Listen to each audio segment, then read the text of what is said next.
The girl in the wreckage. It was a quiet night in the small town of Raven Hill. The stars were bright and the air was cold.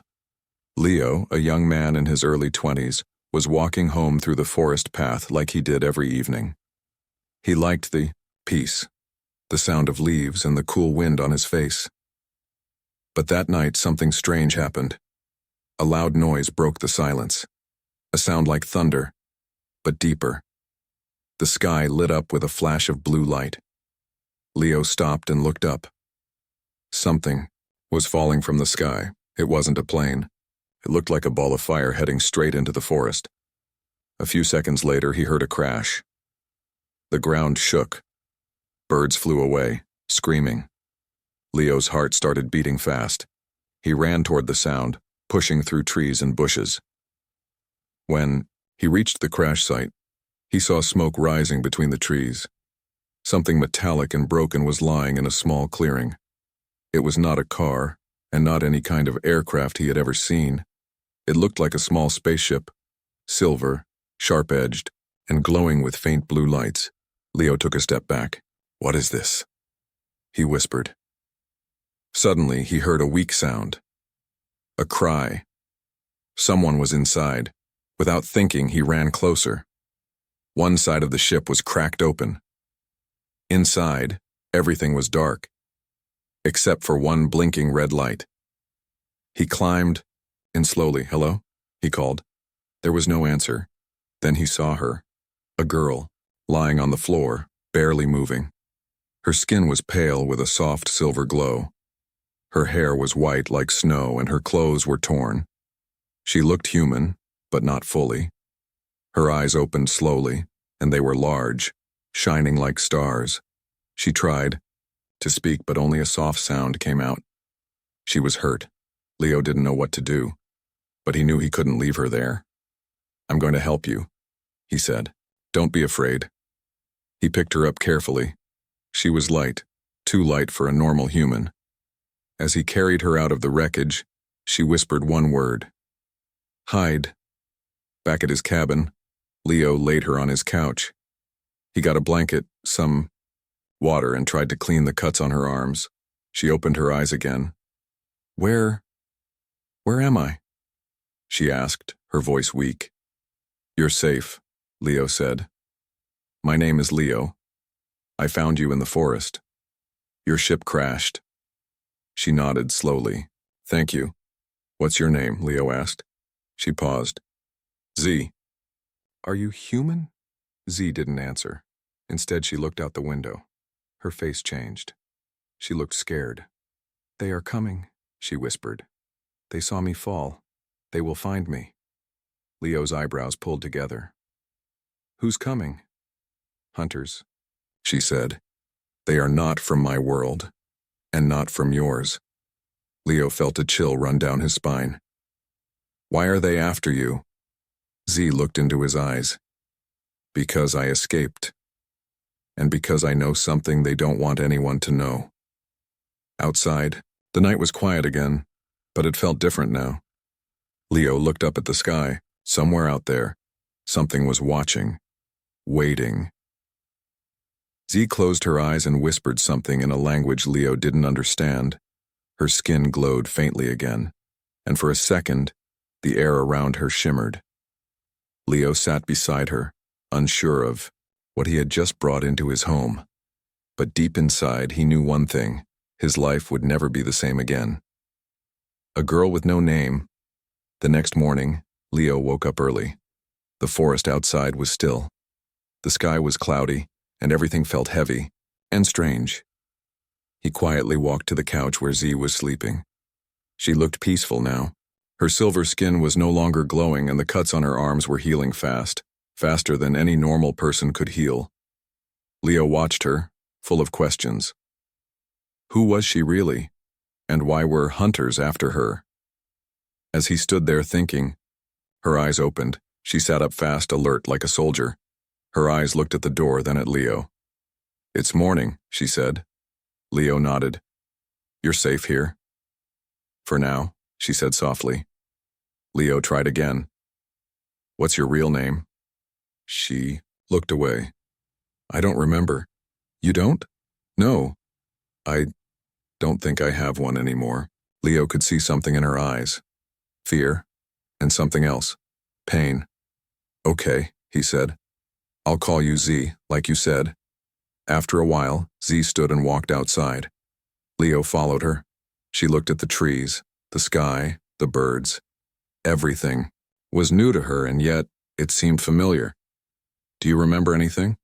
Leo asked. She nodded slowly. Pieces, sounds, cold rooms, people in white coats, pain, then running, crashing, then you. Leo frowned. Cold rooms? Like a lab? Z didn't answer. Instead, she looked at her hands. They made me, she said quietly. Leo felt cold. Who made you? People. Like you. But they were not kind. That night, something strange happened. Leo was sitting by the fire writing notes about the crash. Z was quiet, sitting in the corner, staring at the flames. Then suddenly she stood up. Her eyes turned bright blue. Someone is coming, she said. Leo jumped up. What? How do you know? Z touched her head. I feel them. They're close. Leo grabbed a flashlight and went to the window. At first he saw nothing. Then, movement. A shadow in the trees. 2 figures dressed in black moving silently. We have to hide, Z said. No time, Leo replied. Come with me. He took her down to his basement. It was small and full of old boxes, but safe. He hid her behind shelves and went back. Upstairs. The knock came 5 minutes later. Leo opened the door slowly. 2 men stood there. Both wore black suits and carried badges. But their eyes were cold. Too cold. We're from National Security, one of them said. We're investigating a crash nearby. Did you see or hear anything strange last night? Leo shook his head. No, just thunder. I thought it was a storm. The man stared at him for a long time. Any visitors? Anything unusual? Leo smiled. Nope, just me. The agents nodded and left. But as they walked away, one of them whispered into a device on his wrist. Leo shut the door, heart pounding. Down in the basement, Z was shaking. They weren't human, she said. What do you mean? They looked like humans.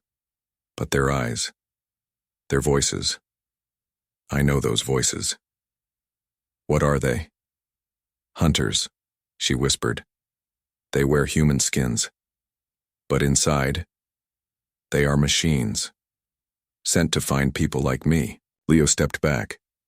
You mean they're not from Earth? Some are not. Some were built here. Some were sent from my world. But now they work together. They want to catch me. Use me. For what? Z looked straight at him. I can do things, she said. Things they can't. She raised her hand and the room began to shake just a little. Boxes trembled. Lights flickered. Leo froze. I don't know how I do it, Z said. But it's inside me, and they want it. That night, Leo couldn't sleep. What had he brought into his home? And what had she brought into his world? The next day, they returned to the crash site. Z needed something from the ship, a small cube glowing with blue energy. This holds my memory, she said, but it's locked. I can't open it yet. As they left the wreckage, Leo noticed something strange. Tire tracks, fresh ones. Someone had already been there. We're not alone, he said. Z nodded. They are watching us. Later that night, while Leo was asleep, Z sat by the window. She held the cube in her hands. Don't remember, she whispered to herself. Don't remember. But deep inside the cube, something was waking up. A voice. A scream. A locked memory that was slowly breaking free. And it was not human. Shadows in the sky for 2 days, the skies over Raven Hill stayed dark. Clouds gathered above the small town like heavy thoughts. The forest, once peaceful, now felt like it was holding its breath. Leo and Z stayed hidden. She barely spoke. The small glowing cube she carried was now warm to the touch. Each night she stared at it longer, and each morning she looked more afraid. Leo didn't push her. He knew something inside that cube was trying to unlock, and whatever it was changing her. On the third night, Leo was fixing the roof when he noticed something strange. Above the trees, a quiet hum filled the air. It was low, almost like a whisper, but it was steady. He looked up and saw nothing, just clouds. But the sound didn't stop. He ran inside. "Z," he said, "come outside. Something's in the sky." Z followed him silently. They stood, together, staring up. At first, nothing. Just gray clouds. Then, light. A thin, silent beam of red light slowly scanned across the trees. It moved like a searchlight but came from nowhere. "What is that?" Leo asked. Z's face turned pale. "They found me." Suddenly, the clouds above them broke apart, and from the sky came a ship. But it wasn't like Z's crashed ship. This one was bigger, darker, and shaped like a giant eye. It didn't make a sound. It just floated, glowing faintly with red lines that moved like veins. Z pulled Leo back. "Inside. Now." They ran and shut the door. "Is that your people?" Leo asked. Z shook her head. "No. It's worse." That night, Z finally told him more. "I wasn't just created," she said. "I was grown, in a lab. They called me a prototype. They said I was made to blend in, to gather, to destroy." "Destroy what?" "Resistance," she said. "Any planet that refused to obey." Leo stared at her. "You were made as a weapon?" "Yes," she said. "But I escaped before they could finish the programming. I broke free. I wanted to live, not kill." She held the cube tightly. "This holds the key to everything, the orders, the maps, the memories." Leo asked, "Why not just destroy it?" "Because," she said, "there's something else in here. A second voice hidden. It's not theirs, it's mine." Suddenly outside, dogs started barking, then silence, then a knock. Leo stood up fast. "Stay here," he told Z. He opened the door slowly. It was his best friend, Mason. But something was off. His eyes didn't look normal. He was smiling, but not like himself. "Hey, Leo," Mason said slowly. "You okay?" Leo nodded, careful. "Yeah, just tired." Mason looked over his shoulder. "You've got someone staying with you?" Leo froze. "What?" "I saw someone at your window last night," Mason said. "White hair, strange clothes." Leo forced a laugh. "Must have been a reflection." Mason smiled wider. "Sure," he said. "But if you see anything strange, you'll tell me, right?" Leo nodded. "Of course." Mason turned and left. But as he walked away, Leo saw a thin wire at the back of his neck, just for a second. Then it vanished under his collar. Leo shut the door and locked it. "That wasn't Mason," he said. Z nodded. "They copied him, or maybe he's been one of them for a long time." That night, Z did something new. She placed the cube on the floor, sat cross-legged in front of it, closed her eyes. The cube lit up, and a hologram appeared. Leo watched, stunned, as strange alien symbols floated in the air. Lines, maps, moving stars, unknown words, and in the middle, a symbol that looked like an eye with a tear. "What is that?" Leo asked. Z opened her eyes. "The mark of the hollow ones." "Who are they?" Z looked scared. "They are the ones who created the hunters. They don't live in one place.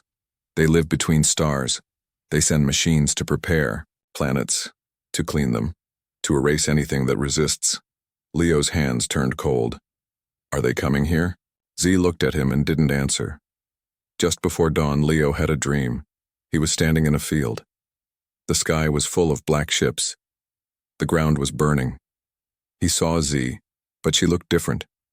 Older, stronger. Her eyes were glowing, and her voice echoed in his head. "They will come, and you will have to choose." Leo woke up, sweating. Z was sitting by the window again. "I had the same dream," she said. Outside, the sky was no longer just clouds.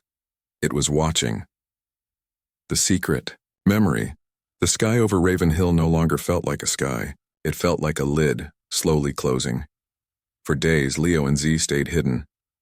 The black ship that floated above the forest didn't move, but it didn't leave either.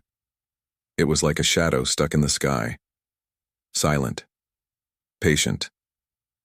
They're watching, Z said. They want me to panic. They want me to run. But Z wasn't running anymore. She was remembering. One night, the cube began to glow on its own. Z grabbed it quickly and sat on the floor. It's opening, she said. The code is unlocking. What's inside? Leo asked.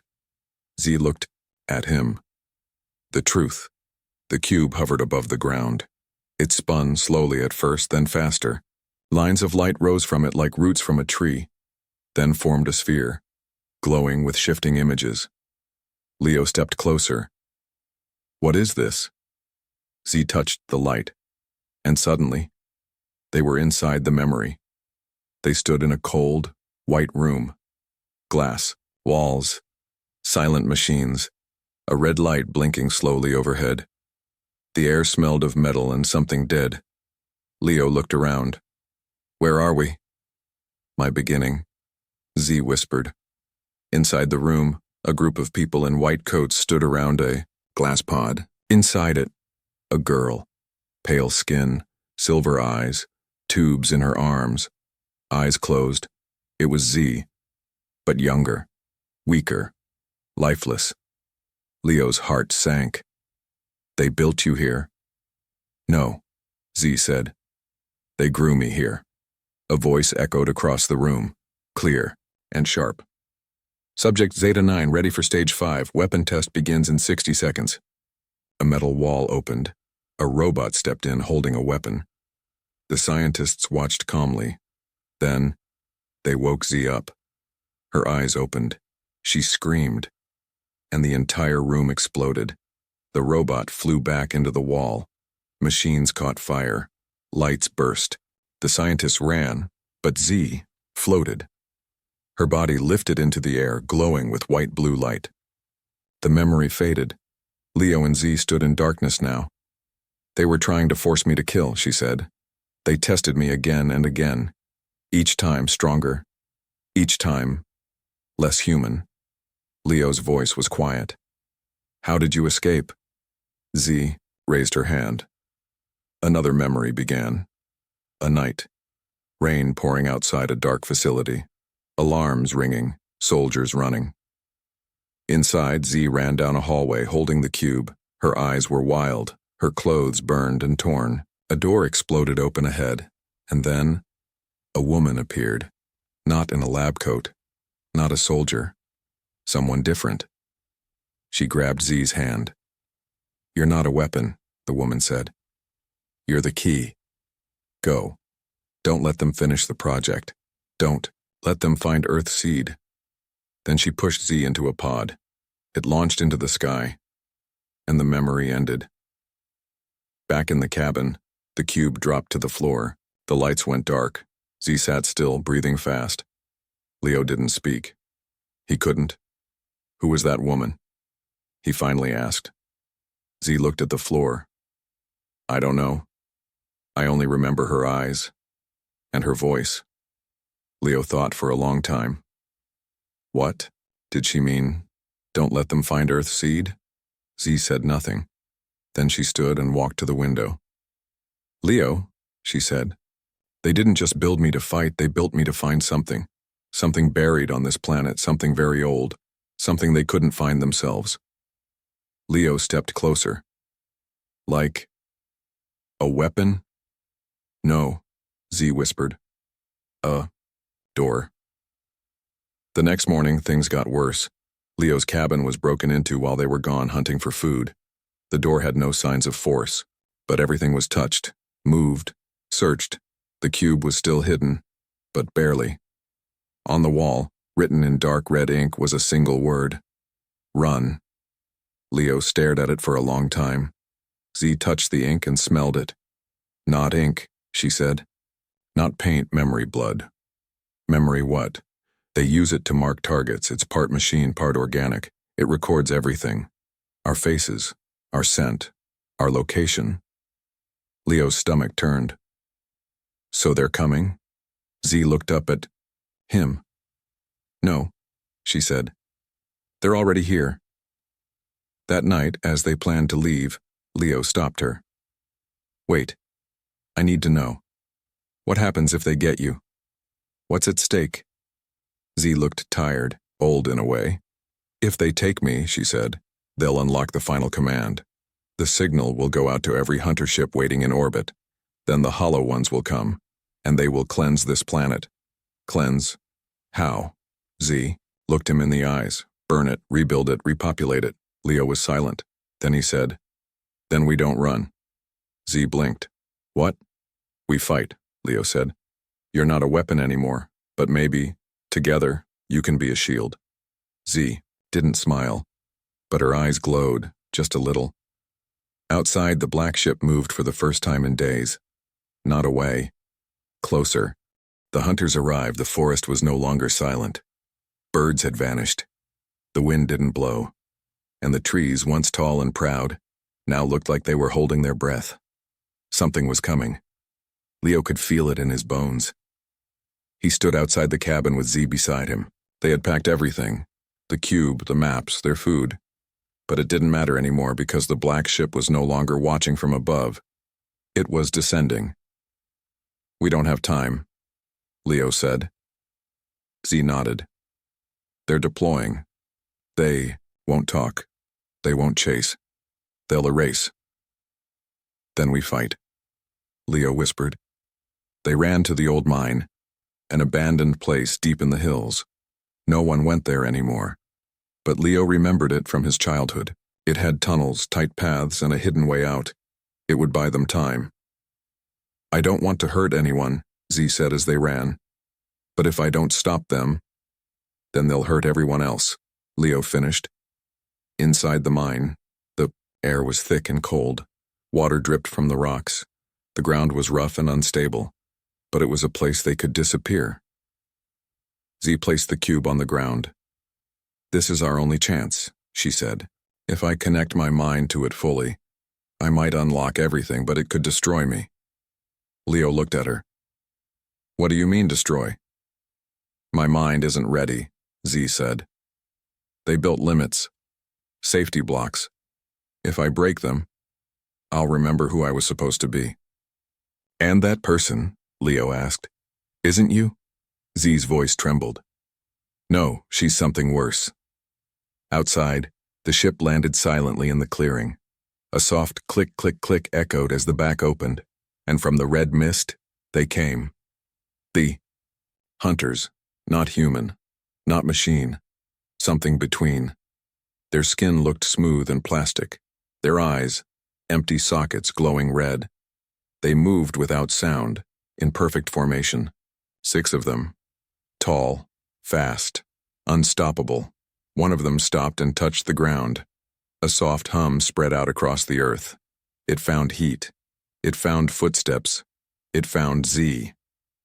Back in the mine, the cube lit up. Z screamed, not in pain, but in pressure. Her body lifted slightly. Light wrapped around her like armor. Her veins glowed white. Her eyes turned silver blue. Images flashed in her mind. Codes, names, orders, commands. Then, a location. Leo saw it too, through the cube's light. What is that? The vault, Z said. Earth's seed. It's real. It's alive. What's inside it? Z opened her eyes. Not what. Who? Leo didn't have time to ask more, because they were here. The first hunter entered without sound. It stepped, through the tunnel like it had done it 1,000 times. Its head turned once, then twice. The red scanner on its face activated. It saw them, and it charged. Leo grabbed the old mining axe from the ground and swung it. It hit the hunter's chest but bounced off like plastic hitting metal. The hunter didn't stop, but Z did. She stepped in front of Leo, raised her hand, and released a pulse of light that shook the rocks. The hunter slammed into the wall. More are coming, Z said. I can't hold them all. Then let's trap them, Leo said. He ran deeper into the mine. He remembered an old trick. There was a side tunnel with weak walls. If they led the hunters there, they could bring the tunnel down. Z followed him, her body glowing brighter now, like a star trapped in human skin. 3 hunters came this time, faster, smarter. One leaped across the rocks, nearly grabbing Leo. Z caught it midair and threw it into the dark. The walls cracked. Another fired a dart, metal, sharp, silent. It hit Z's shoulder. She screamed. Her glow faded for a second. Leo didn't think. He grabbed a stick of old dynamite from the emergency box on the tunnel wall. It had dust on it, but it was still dry. He lit it with Z's spark and threw it behind them. The tunnel collapsed. Rocks crushed the 3 hunters under thousands of pounds of stone. Silence. Then shaking. More were coming. Back in the main tunnel, the last 2 hunters found the cube. They didn't touch it. Instead, one of them spoke, not in sound, but inside Z's mind. You are not hers. You are ours. Return. Obey. Complete the order. Z's body stiffened. Her eyes dimmed. Z? Leo called. Z. You are a shadow of the hollow.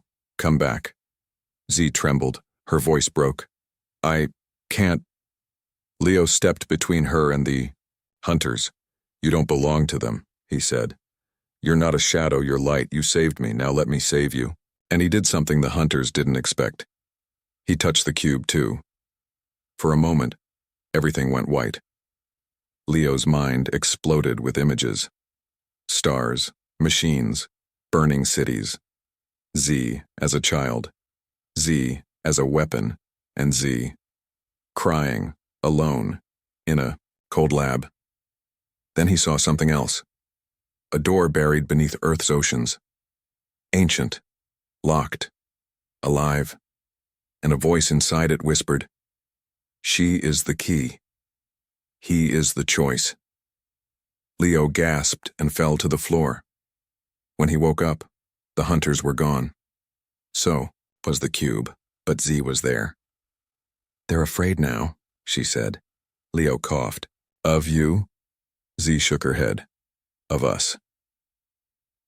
The final code, the world felt different now. Not just for Leo, for Z too. Since touching the cube together, something had changed between them. They had both seen what lay beneath the surface of her creation, and what lay ahead if they failed. The hunters weren't just machines anymore. They were a warning, and time was running out. The next morning, the forest was burning, not fully, just one edge of it. Trees blackened, smoke covered the sky. The black ship had moved again. It circled above like a vulture, and it wasn't alone. 3 more ships had entered Earth's orbit. Z felt them before they arrived. She stood in silence as the sun rose. Her eyes were dull, not from weakness, but from knowing. They've found the vault, she said. Leo didn't ask how. He just said, then we go there first. The vault wasn't a door or a bunker. It was under the ocean, near a forgotten island in the middle of nowhere. There was no name for it. Only coordinates Z had pulled from the cube before it was stolen. How do we get there? Leo asked. Z gave him a strange look. I'll show you. They found an old power station by the sea. It had been shut down for years, but Z remembered it. Or at least, something inside her did. In the basement of the station, covered in dust and wires, was a teleportation pod. Not human-made. Not alien either. It was hybrid tech. Something the Hollow Ones had left behind long ago to observe Earth in secret. It only works once, Z said. Leo looked at the pod, then at her. Then, we use it. The jump through the pod wasn't like flying. It was like falling sideways through light. When they landed, the ocean air hit them like a wall. They were standing on cracked stone, part of a giant circle carved into the middle of the island. Strange. Symbols covered the floor. In the center, a single glowing stone pillar pulsing softly like a heartbeat. Leo stepped forward. Is that it? Z didn't answer, because someone else did. You shouldn't be here. They turned. Mason stood there. But it wasn't him. The real Mason had been taken days ago. This was his shell, emptied, replaced, programmed. But something was off. His voice was glitching. "Subject Zeta 9, he said, his tone shifting. "Return to core control. The final code must be entered by you, and only you." Z narrowed her eyes. "You want me to unlock it for you? Your purpose must be fulfilled." "I changed my purpose." Mason tilted his head. "Irrelevant. You were designed to adapt. Now adapt and obey." Leo stepped. In front of her. She's not obeying anyone. The ground shook. From the sea, the black ship rose again. Bigger now. Unfolding. Transforming. It didn't look like a ship anymore. It looked like a temple. A floating city of red metal and glowing veins. From beneath it, long cables dropped down like tentacles. They began connecting to the pillar. "They're trying to break in," Z said. "They need me to complete the final sequence. My blood. My voice." "What's inside the vault?" Leo asked. Z looked at him. And finally, she told the truth. "It's not a weapon," she said. "It's a seed, not of a plant, but of a mind, something ancient, something that once ruled across galaxies. The hollow ones serve it. They worship it." Leo's mouth was dry. "And if it wakes up," Z's voice cracked, "then everything we know will be rewritten. Human thought, history, memory, freedom, all rewritten. Because this mind, this seed, it doesn't take over planets. It replaces them." "You can stop it?" Leo asked. Z nodded. "But only by using the final code." "And what does that do?" Z hesitated. "It fuses me with the vault, locks it forever. I become the seal." Leo's breath caught. "And then?" "Then, I'm not me anymore." Suddenly the air around them exploded. The black ship fired. A blast not at them but at the sky. A signal. A call to the others. Z grabbed Leo. "It's time." She ran to the pillar and placed her hand on it. The stone lit up with silver light. Symbols began spinning. Faster, brighter. From the ship, dozens of hunters dropped to the ground like falling stars. Leo held the line. He grabbed the last weapon he had, an old energy rifle taken from one of the hunters back at the mine. He fired. The battle began. While Z stood in the center of the circle, unlocking the code, Leo fought for every second. Blast. Reload. Dodge. One hunter fell, then two. But more came. Endless. Blood. Smoke. Screams. Leo was hit in the leg. He fell. Her true form. The world didn't know it had been saved. No alarms rang. No headlines were written. No medals were given. Just silence. A strange, quiet peace settled across Raven Hill and the surrounding skies. The ships vanished. The black clouds lifted. And in the forests, life returned. But Leo couldn't forget, because she was gone. It had been 1 week since Z fused with the vault. Leo had been rescued from the island by a passing cargo ship, an old man who thought Leo was a shipwreck, survivor. He didn't speak much, just nodded when Leo said, "I lost someone." Every night since then, Leo sat by the forest's edge where he first saw the crash. He stared at the stars, hoping to hear her voice again, to see her glow, to feel the warmth that once made the dark seem small, but nothing came.